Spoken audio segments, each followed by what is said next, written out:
think finance's role really should start at the beginning of the plan year.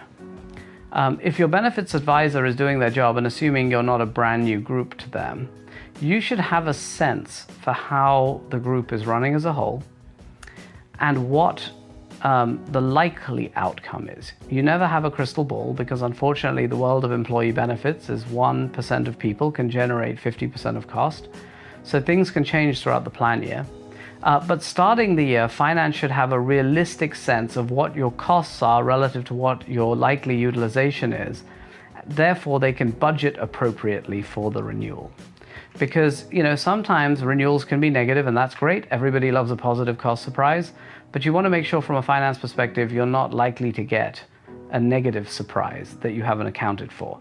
So that's step one. Step two, I think, from a finance perspective, is to really take a look at the data, right? You really want to be data-driven. You really want to understand, put simply, I suppose, a health insurance purchase is $1 million purchase for a 100-person company, $2 million for a 200-person company.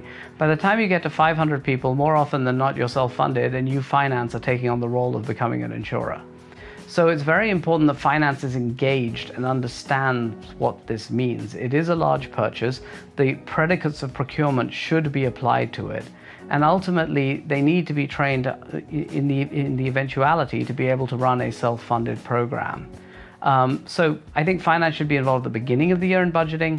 I think they should be involved throughout the renewal process to understand how utilization translates to cost.